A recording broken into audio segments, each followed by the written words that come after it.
Cette capsule vise à faire réviser les propriétés des opérations. Ces propriétés sont valables pour tous les nombres réels, c'est-à-dire tous les nombres avec lesquels vous avez eu l'occasion de travailler jusqu'à aujourd'hui. Tout d'abord, la commutativité de l'addition et de la multiplication. L'ordre dans lequel vous allez additionner ou multiplier deux nombres ne change pas le résultat. Que vous fassiez A plus B ou B plus A, le résultat sera le même. Par exemple, 2 plus 5 donne 7 et 5 plus 2 donne 7 aussi. A fois B donne le même résultat que B fois A. Si vous faites 3 fois moins 4, vous obtiendrez moins 12, le même résultat que si vous faisiez moins 4 fois 3. Attention! La soustraction n'est pas une opération qui est commutative. Si vous faites A moins B, vous n'obtiendrez pas le même résultat qu'en faisant B moins A. Regardons 5 moins 2, cela donne 3, alors que 2 moins 5 donne moins 3. 3 n'est évidemment pas égal à moins 3. La division n'est pas non plus une opération qui est commutative. A divisé par B ne donnera pas le même résultat que B divisé par A. Si l'on fait 6 divisé par 2, nous n'obtiendrons pas la même chose qu'en faisant 2 divisé par 6. 6 divisé par 2 donne 3, alors que 2 divisé par 6 donne un tiers. 3 et un tiers ne sont évidemment pas des valeurs égales. La deuxième propriété à étudier est l'associativité de l'addition et de la multiplication. On peut associer différemment les termes d'une addition ou les facteurs d'une multiplication sans que le résultat ne change. Vous pouvez par exemple, lorsque vous voulez additionner A plus B plus C, commencer par additionner A plus B et ensuite additionner C. Cela donnera le même résultat que si vous commencez tout d'abord par faire B plus C et que vous faites A plus le résultat du B plus C. Un exemple, si vous faites 2 plus 4, vous obtiendrez 6 plus 7 qui donnera 13. Ce sera le même résultat que si vous commencez tout d'abord par faire 4 plus 7 qui donne 11 et que vous faites ensuite 2 plus 11. Cela donnera 13 également. A fois B fois C donnera le même résultat si vous commencez par faire la multiplication de A par B ou si vous commencez par faire la multiplication de B par C. Par exemple, moins 3 fois 2 donnera moins 6 fois 4 qui donnera moins 24.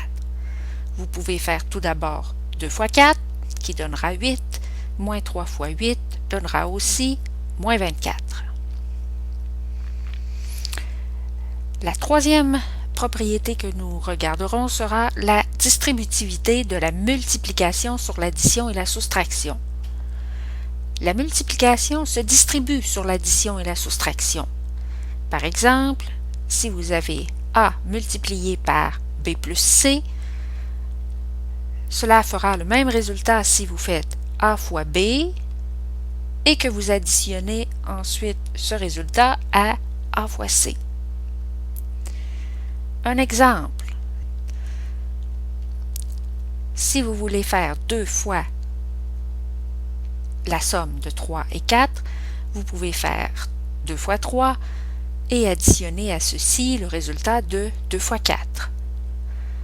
On obtient 6 plus 8 qui est bien égal à 14, le même résultat que si on avait fait 2 fois 7, obtenu en faisant 3 plus 4. Le même principe s'applique si nous avons une soustraction. Nous pouvons distribuer la multiplication sur la soustraction. A fois parenthèse B moins C aura le même résultat que de faire A fois B moins A fois C. Par exemple, si vous voulez effectuer 2 multiplié par 8 moins 3, vous pouvez faire 2 fois 8 et soustraire 2 fois 3. Vous obtiendrez ainsi 16 moins 6 qui donne 10. Le même résultat que si vous aviez tout d'abord fait l'opération entre parenthèses, c'est-à-dire 8 moins 3 qui donne 5 et 2 fois 5 qui donne 10. Attention! Il est important de se rappeler que la multiplication ne se distribue pas sur la multiplication. A fois le produit de B fois C ne donne pas le même résultat que faire A fois B multiplié par A fois C. Pour constater cela, il est possible de se donner un contre-exemple. Est-ce que 2 fois 3 fois 4 est égal à 2 fois 3 fois 2 fois 4? Il suffit de calculer séparément ces deux expressions et de comparer les résultats.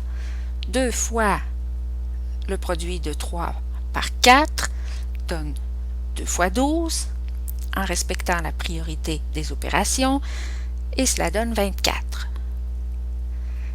Si l'on fait 2 fois 3 multiplié par 2 fois 4, on obtiendra 6 fois 8 qui nous donne 48. On constate ainsi que distribuer la multiplication sur la multiplication génère des expressions qui ne sont pas égales.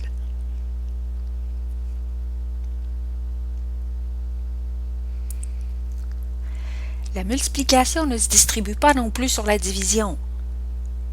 Encore une fois, nous ferons un contre-exemple pour vérifier que A multiplié par B divisé par C n'est pas égal à A multiplié par B divisé par A multiplié par C.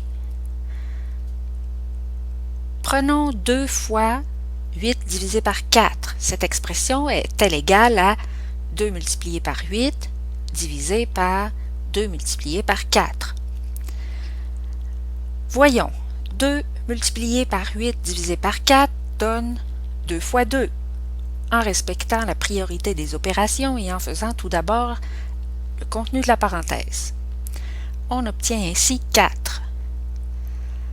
D'un autre côté, si l'on fait 2 fois 8 divisé par 2 fois 4, nous obtiendrons 16 divisé par 8, qui donne 2. On constate qu'effectivement, nos deux expressions n'étaient pas égales. C'est bien une preuve que l'on ne peut pas distribuer la multiplication sur la division. Voyons maintenant la quatrième propriété, l'élément neutre de l'addition.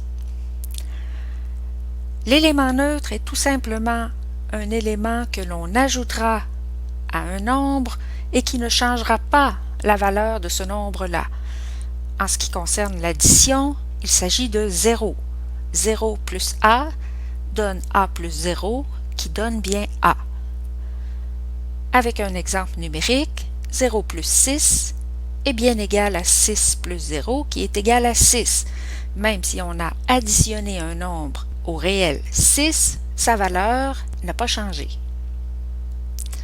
L'élément neutre de la multiplication, la cinquième propriété des opérations, le principe est le même, excepté que nous ferons affaire avec la multiplication au lieu de l'addition. Si l'on multiplie 1 par A, on obtiendra le même résultat que si on multiplie A par 1 et le résultat est A. Avec un exemple numérique, 1 fois 4 égale 4 fois 1 est égal à 4. Même si on a multiplié 4 par un réel, la valeur du 4 n'a pas changé. C'est donc que 1 est l'élément neutre de la multiplication.